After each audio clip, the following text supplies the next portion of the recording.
Welcome to By Any Means Necessary. This topic series is called Behind the Likes. And I wanted to do this because a lot of times we're on social media and we compare ourselves to what and who we see. But we don't know the grind behind it. We don't know what it took them to get to that point. We just don't know about their real lives. And that, can kind of skew our personal lives, and we can just compare ourselves and try to reach an aspect or a goal that might not be realistic for our life, and we just don't know what it took them to get to that point. So today I am here with Kia of Siren Beauty Bar.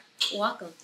Hey girl. Hi. Thank you so much for being on the first installment of this series. And I definitely want to talk to her because I've known Kia at least 5 years now. And I saw, probably longer, I've seen the rise. I've seen from shampoo to your own salon. So for one, congratulations. Thank you. Absolutely. But there's so much more to Kia than just the salon that we're in. And we are in her salon right now. First, before I go forward with Behind the Likes, let's tell them how they can come get your services, because we do still want to plug the business, okay? So what services do you offer here at the Siren Beauty Bar? I offer extension services, I offer natural services, and I also offer hair growth services. That's one of my specialties. You do natural services? Yes. You can twist my locks? I can twist. I don't do it that often, but I can.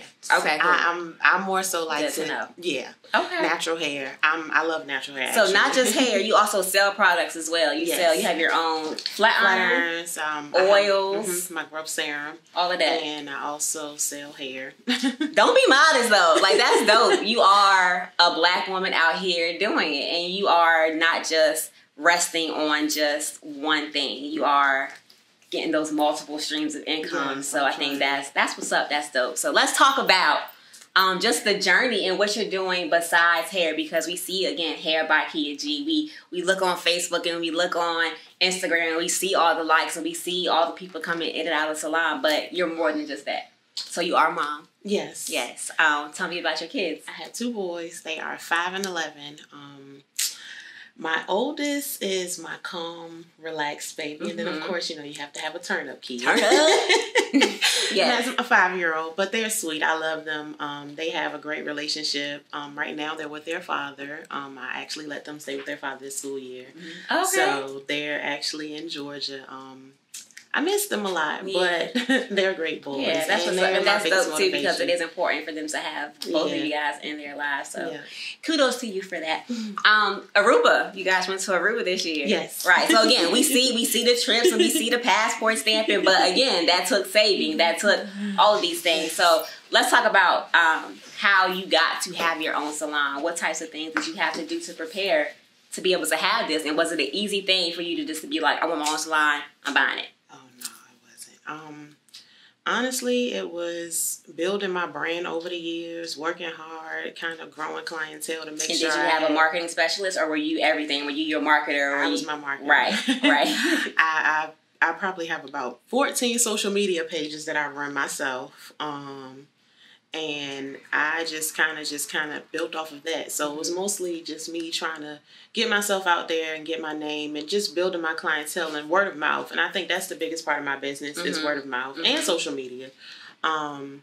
So when the opportunity was presented to me a few years before I decided to take over the salon, and I turned it down because I was nervous. So you had the opportunity 4 years ago to do it, but you turned it down. Did you feel you weren't ready? Yeah. So that's really important. Yeah. A lot of times we might get opportunities given to us or presented to us, and we might jump on it, and it's a little bit too much too soon, and it might fail.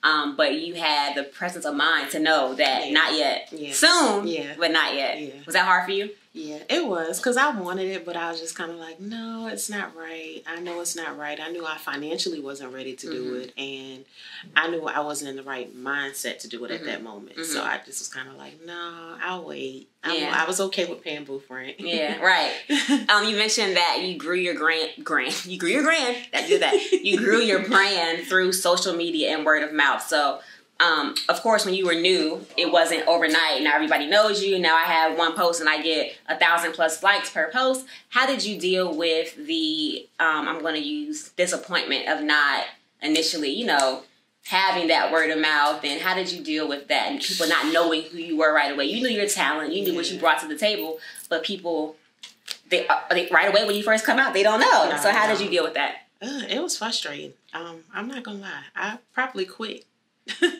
How many times? Talk about it. Probably about 10 times. It was a few times where I actually called because Cookie was the owner of the salon. Hey, Cookie, I know Cookie. Hey, Cookie. This is where you were on Bethel. Mm-hmm. And I think I called her a few times and was like, I can't do this. Mm-hmm. I don't think I can do this. Because I even remember at one point when I was pregnant with my baby and I was doing hair. And I was really struggling at that point. And were you comparing your career to others you saw? Yeah. And then it was just like I was still in that building phase, and being pregnant, about to have a newborn, and then trying to pay bills and trying to pay booth rent while trying to build a brand when you're just starting. It was hard. I'm not gonna lie. So I remember calling her one day like, I don't think I can do this. So what kept you going? Honestly, after I had my baby and I had time to sit at home, I was just kind of like, I gotta do it. I gotta do it. It's in me. Yeah. What? At what point did you have that breakthrough where you started seeing things pick up? I must say, I probably about 4 years ago was when I actually started seeing a shift in my income, and I started realizing oh snap, I'm making some money. yeah, exactly. So at that point, it was like kind of that reassurance. And how long had you been doing it until that point? Probably about 2.5 years. So yeah, for yourself. Yep. And they say, I always say for entrepreneurship, it takes about 3 years before you start seeing that profit. So now we're on this side of things, and you are seeing a profit. I'm only going to take this comment because you posted it on Facebook. Okay. You said that you invested $20,000 into your business this month. Yeah. That made my heart stop. But I get it. I understand it. But explain that part. Explain the self-investment into your business and why you're like that. To that level. Because people can put like 500 in. 20 stacks though? That's a lot. Honestly, because had you told me to put that amount of money in my business a couple years ago, I would have been like... Excuse me? That's a car. Yeah. That's a lot. And I honestly was like real tight with my money. Like, I gotta save everything. I can't spend. I can't invest. No. Or, if somebody told me about a class that I needed to take and they told me the price, I would normally be like, that's too much. All right, I'll call you back. So you're still taking classes? Yeah. For this industry? For this industry and, some other ventures that I'm venturing off into. So, so a lot of it has been classes, investing and just buying inventory. So being a constant student of your field is so important. Never stop learning, never stop investing. Okay, so you invested into your business outside of Hair by Kia G, beyond the hair. What else are you doing? Because I know you have been recently nominated for Top 40 Under 40 by Hampton University. Yes, so congratulations for that. I know you're going to be there, and you're going to be on that list, and you're going to be able to be there. So get your speech ready for when you go up there. But so tell me about that part. Tell me about the philanthropist that you are and the other things you have going on. So I actually have some things that I'm kind of working on, because I've probably been talking about this for the last... Probably since I graduated undergrad. And you went to school for what? Business administration. So I've been talking about this because I was in foster care, and because I've seen the other side of things, having both of my parents being convicted felons and being incarcerated.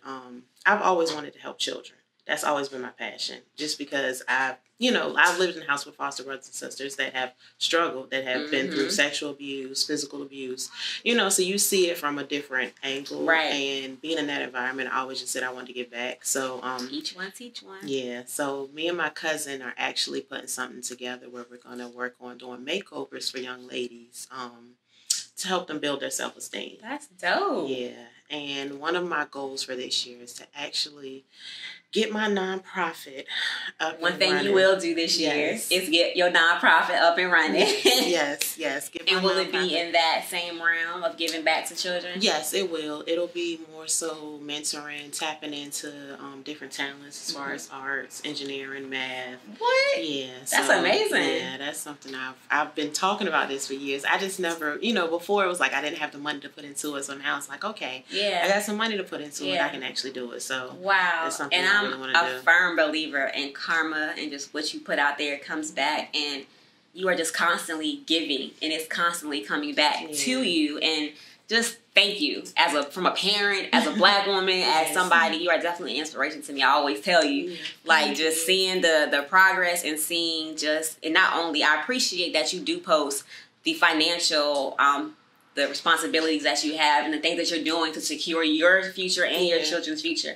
You posted today that you are going to start to work on your 13-year-old's credit today. So I know you went to school for business. Is that where that came? Where is that mindset from? And it came from that, and it also just came from me just not knowing anything about credit. My mother and, they didn't really know credit, so I started out at 18 with bad credit. Finger hut. The man power. Yeah. So I started out with bad credit, and I really didn't. It probably took me. I probably really didn't learn about credit until I was about 28, 29. Like really no credit. Yeah. And at that point, I had actually built my credit up. I got it up high, and then life happened. My mother and my grandmother got diagnosed. Let me say same. I was good. Yeah, I was good. And, stuff happens. They got diagnosed with cancer. I became basically the caretaker. Yeah, helping. And not only that, I also got very depressed. So I kind of pulled away from my business and I didn't put into it. So I made less money, which in turn caused my credit to drop. How did you pull out of that depression? Do you remember? I honestly don't know. It took a long time. I'm not even gonna lie. Yeah. It took a long time. I was probably in that depressed state for a while. And how long ago was that? Felicia, what was that? Like last year? About a year. Yeah. But I would never know. You know what I mean? That's why I think this is so important, because you have friends, you have family that knew what you were going through, but coming to work still. Staying busy helps. Yeah, that helps. Yeah. But we look all the time, and I'm sure during that time you were looking through people and seeing them happy and being like, "Dang, yo!" Like I couldn't pull myself out of it. I tried to. It was hard. Yeah. There was a lot of times where my friend would call me like, "What you doing?" And I'm like, "I'm at the beach." Who you with? Myself. Why are you at the beach by yourself? But no, that's important too. Sometimes you need to go to the beach by yourself, and that was a great place to be in a time like that, close to water, in the sand, feet in the sand, connected to. Yeah, so you knew how to help yourself. You were helping yourself by doing that, by staying busy. I had to, because it was just like I was like, I can't. This is and it was crazy because I didn't realize I was in that space until I started like, why am I struggling to pay my bills? Like, why is everything? And that's when I realized my income had dropped a lot. Yeah. And I was just like, hold on, what's going on? But being everything for everybody. Yeah, I didn't realize it, and then I just kind of had to just get myself out of it. It took a while, but it was just good now. Yeah, I'm glad you're good now. What do you do for self-care to make sure you stay okay? I travel. Oh, yes. And be gone. Passport is lit. Passport be stamped. Something like that. That's good. Great. That's my self-care. When I get stressed out, I'll be like, all right, time to go somewhere. Next time you get stressed out, girl, you got my phone number. Yes. Call me up. Okay. What would you say to anybody who is trying to start out in the hair business or anything for themselves, and they're looking at your social media and they are comparing themselves to you, but they feel bad because they're not in the place you are now? What can you tell them? I always tell people, because I just had somebody comment on one of my statuses the other day about that, because it's just like I think it was a meme that I posted. I can't remember exactly what the meme said, but it was something about not quitting. Or no, it was a meme that was like, your first video is going to be awful. Your first podcast. Yeah, I did see that. And they was like, this is how I feel. And I'm like, just don't quit. Don't give up. I was like, because one of my clients commented like, no, your stuff has always been awesome. I said, no, it hasn't. Yeah. Yeah. You got to keep that stuff too. too. Like, yeah. I'm so glad that we tape everything because I have my first episode, and then when I'm going to get my Emmy in a few years, I'll be like, dang, I was whack right here, but the progression is so important to go back and look. And it's crazy because I actually went back on my Instagram page and looked at like some old pictures. And I took a couple screenshots like, woo! Right. You got to. Like, if you're watching this show right now, go and look at yourself just 2 years ago and just see how far you came. Even if you don't have a business, even if it's just your personal life, you can look at something and remember how you felt at that moment. You can hear a song and be transported back. I hear songs now and I'm like, I remember when I heard that song before and I was sad and depressed because I didn't have that. Yeah. I hear this song now and I'm like, word. I watched The Notebook before and would be hating on the girl. Oh, yeah. I watch The Notebook now and be like, they ain't got nothing on me and it. Like, you gotta like go through and do that type of stuff. You have to look back and just look at your progress. Yeah. And, I think I said something like, you can't compare your year 1 to my year 5. Exactly. And I think that's very important because, a lot of people like to compare and I'm like, I've been doing this. Go on, put that on a shirt. Yeah. That's a shirt. Okay, I'm going to definitely do that. You should do that. Yeah. Go on and capitalize on that. Well, again, I am proud of you. Thank you. Please never, ever, ever, ever give up. I think this is amazing what you've built. I think it's amazing that you're also giving back. You know what you went through. And you don't want anybody else to go through it. You know what you saw and you don't want nobody else to go through it. So you are taking that and you are putting that back into the atmosphere. And I think that is a big part of why you're so successful. I feel like people with better hearts have better lives. And I see it every time I see you post. You look so happy. You look so fulfilled. Your children look happy. Your clients glow when they leave here. So it's amazing. It really is amazing. And you are amazing beyond the likes. Thank you. Please tell everybody where they can find you, where you're located, and your social media. Plug. I'm Kiki. I'm on Instagram as Hair by Kia G, and that's KIYAGEE. Facebook is Hair by Kia G as well. My salon is Siren Beauty Bar. The address is 2179 Cunningham Drive, Hampton, Virginia, 23666. And I'm located in the shopping center where Comfort Zone and Cool Smiles is located. Word. All right, everybody, for By Any Means Necessary and Behind the Lights, I'm Dominique. Again, this is Kia. Peace, love, and light. Thank you.